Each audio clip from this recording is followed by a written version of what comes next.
اتوار کو بغداد میں عراق میں امریکی سفیر ریان کراکر اور ان کے ایرانی ہم منصب حسن کاظمی قومی کے درمیان ہونے والی ملاقات 27 سال کے دوران واشنگٹن اور تہران کے درمیان ہونے والا سب سے اعلیٰ سطحی سفارتی رابطہ ہے۔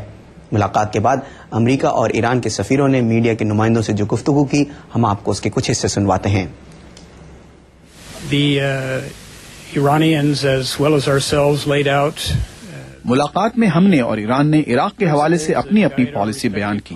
عراق میں استحکام، سیاسی عمل کی مضبوطی اور پڑوسی ممالک کے ساتھ پرامن تعلقات کے حوالے سے دونوں ممالک کی پالیسیز میں کافی مماثلت ہے۔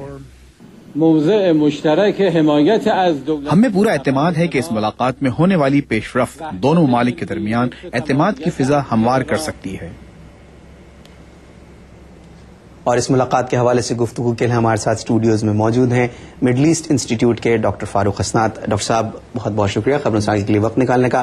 اس ملاقات کی اہمیت کیا ہے؟ اس کی بہت اہمیت ہے، اس لیے کہ 28 سال تقریباً اس عرصے کے بعد ملاقات ہو رہی ہے۔ اس سے پہلے صرف ٹینشن تھی دونوں ممالک کے درمیان، اور یہ پہلی مرتبہ اس طرح ہوا ہے کہ دونوں حکومتیں آمنے سامنے بیٹھ کر جو عراق کے اوپر جو کہ لمیٹڈ اسکوپ ہے اس کے اوپر بات کریں گی، لیکن اس کا یہ مطلب نہیں ہے کہ تعلقات یہیں تک رہیں گے۔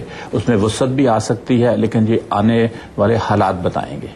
خود عراق کے لیے کتنی میننگ فل ہے اس قسم کی ملاقات؟ عراق کے عوام اسے کیسے دیکھ رہے ہوں گے؟ عراق میں امن چاہیے، عراق نے ترقی اگر کرنی ہے اور امریکی فوجوں نے واپس آنا ہے۔ عوام ان کے چاہتے ہیں کہ امریکی فوجیں جلد سے جلد واپس آئیں اور وہ اپنے معاملات خود طے کرنا شروع کریں۔ وہ تبھی ممکن ہے کہ وہاں امن آئے، اور امن تبھی آ سکتا ہے اگر عراق کے ہمسایہ ممالک امریکہ کے ساتھ اب تعاون کریں ان کو وہاں باہر نکلنے کے لیے۔ ڈاکٹر صاحب، کچھ عرصے پہلے جو عراق اسٹڈی گروپ کی رپورٹ آئی اس میں یہ کہا گیا تھا کہ ایران سے بات کی جائے، اس وقت اس چیز پر اتنا دھیان نہیں دیا گیا۔ آپ کوئی شفٹ دیکھ رہے ہیں پالیسی میں؟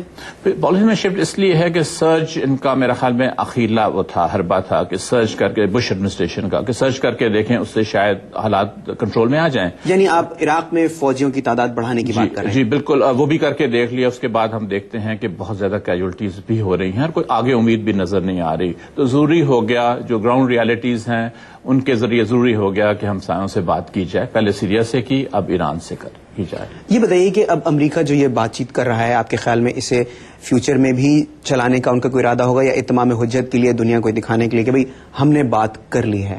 نہیں، بالکل اس میں امریکن انٹرسٹ بہت انوالوڈ ہیں اور ایرانی انٹرسٹ بھی انوالوڈ ہیں۔ سب سے پہلے تو امریکن انٹرسٹ انوالوڈ ہے کہ امن آئے اور فوجیں باہر نکلیں۔ دوسرا یہ دیکھنا ہوگا کہ جو نیوکلیر پروگرام ہے اس کے اوپر جو امریکہ پریشر ڈال رہا ہے سیکورٹی کونسل میں، اب امریکہ کا وہاں پہ بیہیویئر کیا ہوتا ہے۔ اگر تو اسی طرح انہوں نے پریشر ڈالا جس طرح پہلے ڈال رہے تھے تو پھر امید ہے کہ لگتا یہی ہے کہ بات چیت آگے نہیں بڑھے گی، لیکن اگر وہاں پہ امریکہ نے نرمی دکھائی تو پھر یہ بات چیت جو ہوئی ہے بغداد میں یہ ایک بیسس بن جائے گا مزید تعلقات بہتر کرنے کے لیے۔ اور اب اس کے جو عراق کے جو دیگر پڑوسی ہیں، آپ سمجھتے ہیں اب اگلی سیریا کی باری ہو سکتی ہے بات چیت کے لحاظ سے؟ بالکل، سیریا سے تو تھوڑی بہت بات چیت پہلے بھی ہو چکی ہے، اور اس میں جو خطے کے دوسرے ممالک ہیں انہوں نے بھی سکھ کا سانس لیا ہوگا، چونکہ وہاں سے اس طرح ٹینشن کم ہوگی جو سب کے مفاد میں ہے۔